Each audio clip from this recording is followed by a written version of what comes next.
Noong 2012, dinukot ng mga armadong lalaki ang dalawang banyagang babae, isang Briton at isang Kenyan, kasama ang dalawa nilang guide sa kabundukan ng Afghanistan upang manghingi ng milyon-milyong ransom sa gobyerno ng UK at Kenya. At kung hindi magbibigay ang mga naturang bansa, ay wala silang pag-aalinlangang tapusin ang buhay ng dalawang babae, pati na rin ang mga kasama nito.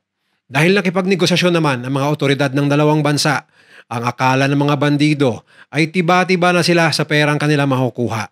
Ngunit lingid sa kanilang kaalaman na ikinasa na pala ng UK sa tulong ng US ang isang operasyon at pinadala sa kinaroroonan ng mga kriminal ang dalawa sa pinakamalupit na special forces sa mundo, ang SAS ng UK at US Navy SEAL Team 6 upang mabawi ang mga hostage at ipasundo ang mga bandido kay kamatayan.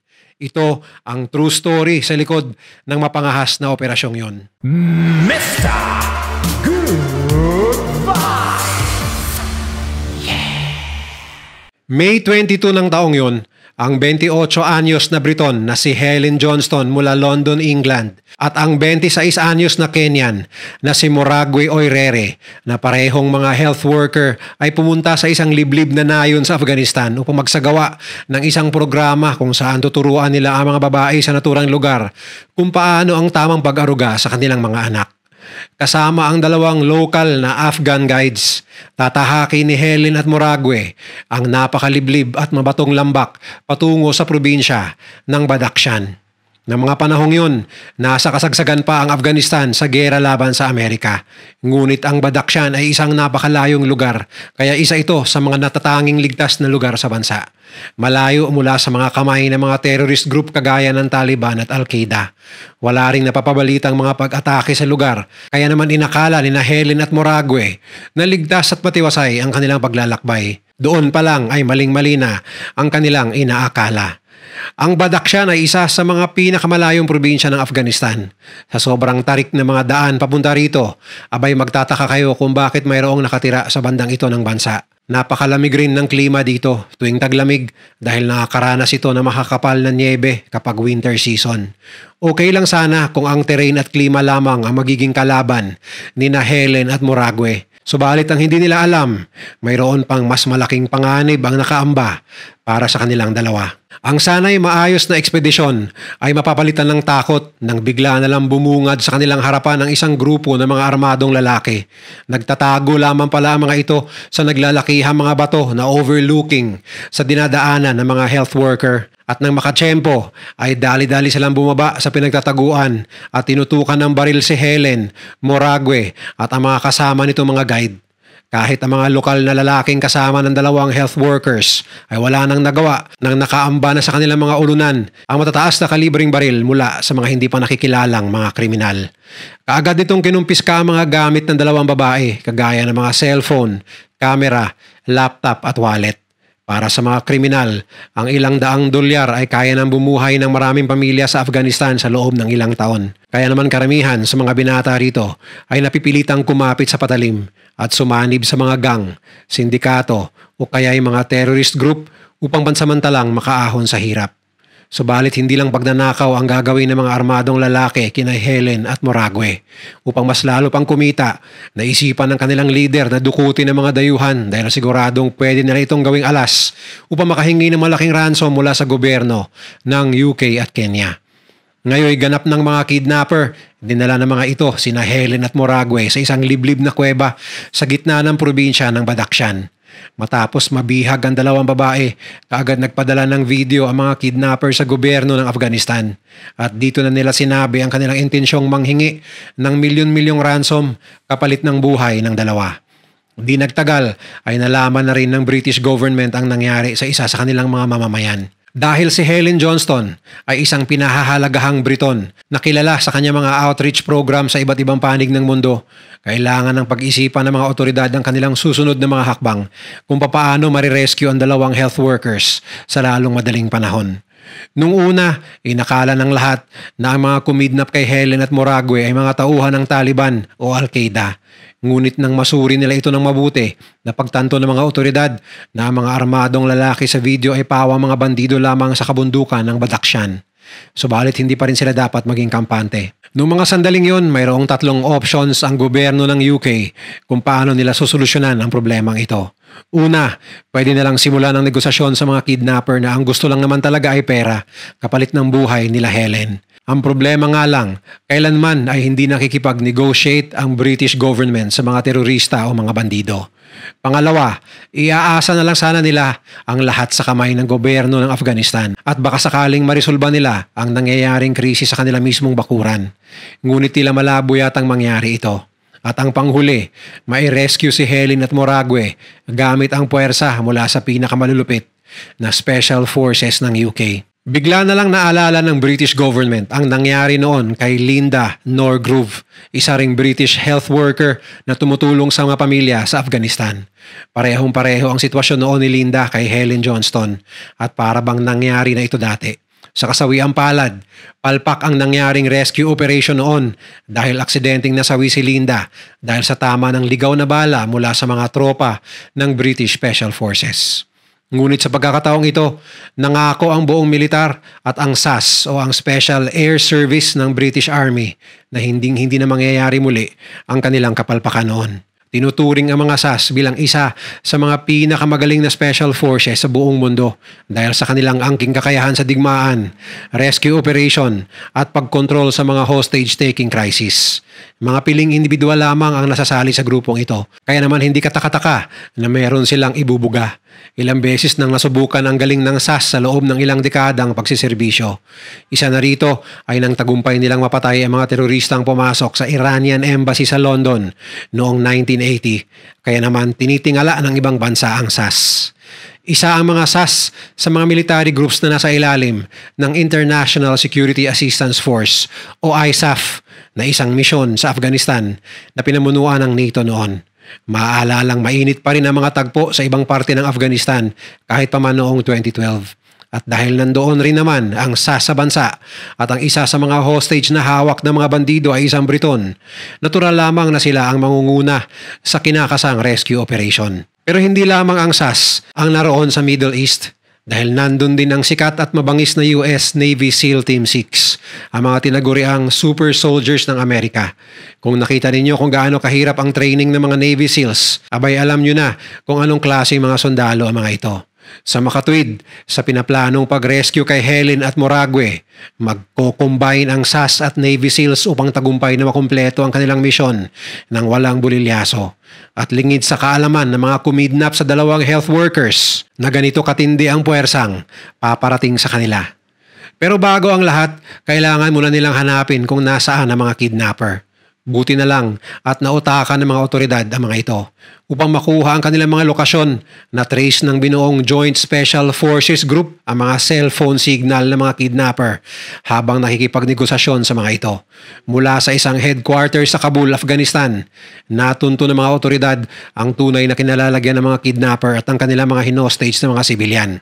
Ayon sa datos na kanilang nakalap, dinala ng mga bandido sina Helen at Morague sa isang liblib na kuweba malapit sa pinakaloob-looban ng kagubatan ng Ko-El-Aram, bandang northeast ng Afghanistan Mountains at ilang milya na lang mula sa border ng Tajikistan. Buong akala ng mga kidnapper ay sumang-ayon na ang gobyerno ng UK sa hinihingi nilang $7.5 million na ransom. Subalit ang kanilang paulit-ulit na pag-uusap sa telepono ay ginagamit lang pala ng intelligence agency upang matukoy ang kanilang posisyon. Subalit kailangan pa rin nilang mahanap ang eksaktong coordinates ng mga ito. Sa sobrang kapal at laki ng kagubatan, mahihirapan ang mga sundalo kung hindi nila alam ang eksaktong lokasyon ng mga bandido. Dito na papasok ang serbisyo ng mga drone at military satellite surveillance. Hindi praktikal na magpadala ng mga maiingay na helicopter malapit sa pinagdalhan ng mga hostage dahil malalaman ng mga kidnapper na gumagalaw na pala ang gobyerno laban sa kanila. Malaki rin ang panganib na pabagsakin nila ang mga sasakyang panghimpapawid dahil ang mga bandido ay napag-alamang mayroong hawak na rocket-propelled grenade o RPG at malalakas na armas kagaya ng AK-47 at mga machine gun. Kaya naman, napagdesisyonan nila na maglabas ng isang drone upang galugarin ang malawak na kagubatan kung saan tinatago ng mga kidnapper sina Helen Johnston. Malaki rin ang naging tulong ng mga imaheng kuha ng military satellites. Kaya naman, hindi naglaon ay nadiskubre na rin ng gobyerno ang eksaktong lokasyon ng mga kidnapper. Ilang araw na taimtim na minamasdan ng gobyerno ang bawat galaw ng mga kidnapper at kahit naman alam na nilang ligtas sa mga hostage, hindi pa rin sila dapat magpakakampante. Patuloy pa rin ang negosasyon ng mga panahong yon, ngunit unti-unti nang gumagalaw ang mga otoridad dahil ilang araw nang nakatenga si Helen at Morague sa loob ng mga kuweba. Kung mas lalo nilang patatagalin ang kanilang pag-aksyon, mas lalong iikli ang tsansa na marerescue ang dalawang nakidnap na health workers. Habang abala ang lahat sa headquarters, nagpaplano na rin ang SAS at ang SEAL Team 6 sa kanilang misyon. Ilang araw na pinagplanuhan ng mga operatiba ng dalawang grupo ang naturang operasyon dahil hindi sila pwedeng magkamali. Isang maling hakbang lamang ay baka maunsyame ang kanilang gagawing pag-rescue sa mga hostage mula sa mga bandidong Afghan. Mas lalo lamang nabahala ang gobyerno nang makuha ang isang intelligence report na nakikipag-usap na ang mga kidnapper sa Taliban.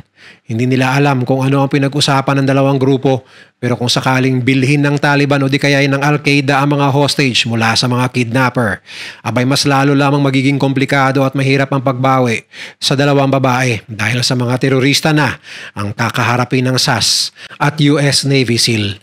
Kaya naman noong hapon ng June 1, 2012, inilunsad na ng British at American government ang Operation Jubilee, isang misyon na ang tanging layunin ay ang buksain ng mga kidnapper at maiuwi ng ligtas sina Helen Johnston at Morague Oirere.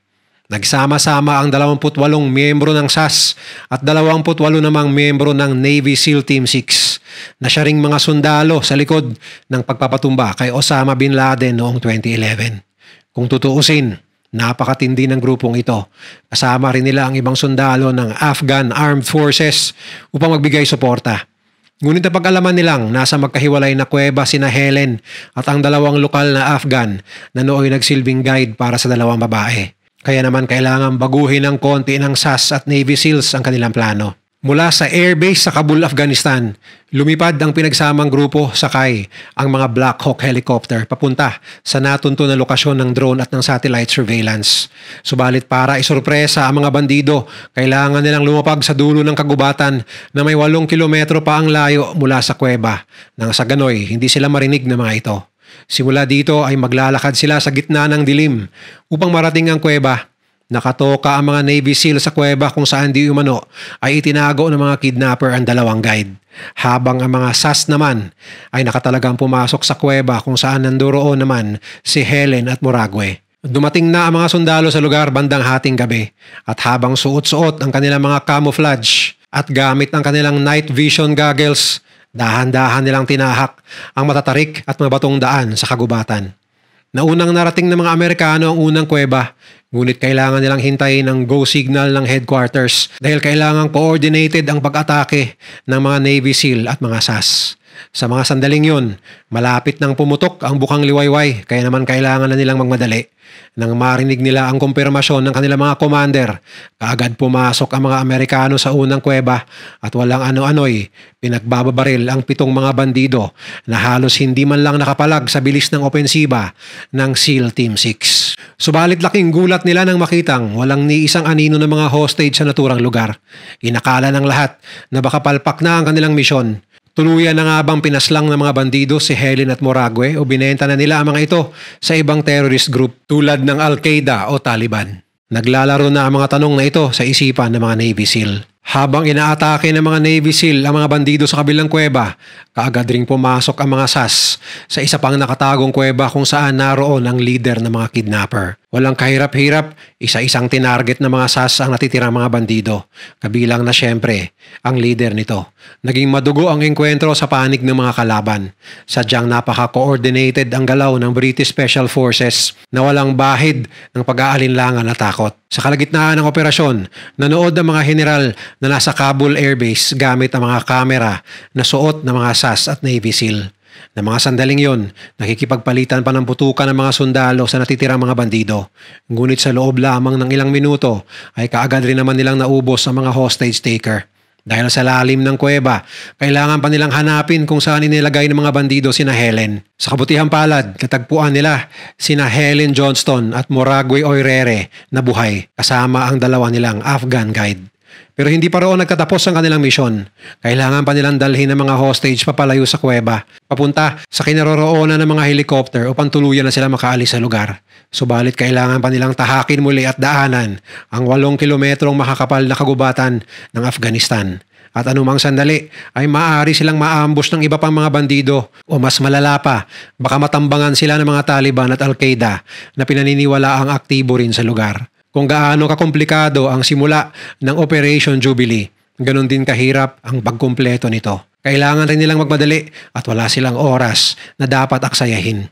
Maya-maya pa ay sa wakas, narating na rin nila ang posisyon ng mga helicopter. Nakahinga sila ng maluwag dahil sa wakas, matagumpay ang kanilang rescue mission. Matapos ang 12 araw nang sila ay makidnap, matagumpay na na-rescue ng SAS at Navy SEALs sina Helen at Murague mula sa kamay ng mga hostage taker. Kinaumagahan, umabot na ang magandang balita sa Prime Minister ng UK noon na si David Cameron, pati na sa buong mundo, ang tungkol sa pagkakapit-bisig ng mga Amerikano at mga Briton.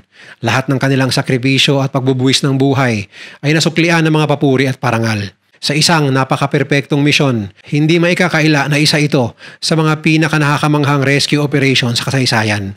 Lalo na at binuo ito ng dalawa sa mga pinakamatatag na special forces sa buong mundo, ang Navy SEALs ng Amerika at ang Special Air Services ng UK. Laking pasasalamat ng pamilya ni Helen at Murague sa mga sundalo ng dalawang bansa sa kanilang kagitingan upang maligtas at makasama silang muli na inakala nila nung una ay wala ng pag-asang sila ay makikita pang buhay. Ganon din ang papuri na binigay ng British government sa dalawang Afghan guides na hindi iniwan ng dalawang babae sa kabila ng pagkakataong binigay sa kanila ng mga bandido na sila'y tumakbo sa gitna ng gubat. Patunay lamang na hindi puro kasamaan ang nasa puso ng mga tao sa Afghanistan dahil may mga tao rin na tulad nilang dalawa na nagmamalasakit sa kapwa sa kabila ng kaguluhan at kahirapan ng kanilang bayan. Kung nagustuhan mo ang video na to, share mo naman sa iba at mag-subscribe ka na rin. Panoorin mo na rin yung mga videos na nasa kanan para lalo pang maubos ang oras mo.